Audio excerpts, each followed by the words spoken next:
So, ayan guys, nag-move ako dito. May ganyan na siya. So, hindi ako yan. Hindi ako lang may kagagawan yan. Tapos, ayan. May mga ganito-ganito na siya. May mga butas. Butas pa yan. Butas yan, di ba? Yan, may mga ganyan na siya. Ayan pa, mga butas. Yan. May mga ganyan na siya. Tapos yan din, yung mga carpet, may mga stain talaga siya. Ayan. And, ayan. May mga stains na talaga. Tapos itong wall. Ayan, may mga ganyan-ganyan na siya. Yan pa. Yan pa. So, hindi ko na may isa-isa siguro lahat. Ito pa. Yan. Tapos alam ko meron pa dito. Ang tatago. Ayun, meron dun sa gilid. Nakikita ninyo. Yan. Yan lang. Yung mga yan. Hindi ko alam sa iba kung saan pa. Pero so far, yan pa lang yung nakikita ko. And ito yung ating kwarto ngayon. Ay, ito pa pala. Yan. Hindi ako may gawa niyan. Kaya, share ko lang. Pati ito. Yan. Hindi ako may gawa niyan. And, ayan, may nakatusok dun. Hindi rin ako may gawa niyan. Nandiyan na yan. Yan. So far, yung pala yung nakikita ako. Ay, napapagod na ako.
guys, moment of truth kung gaano karami ang kwarto na to bago ako lumipat dito.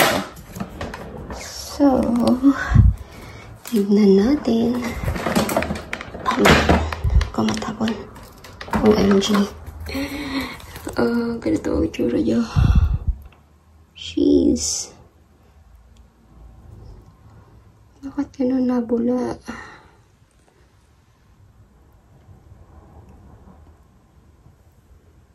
Yuck.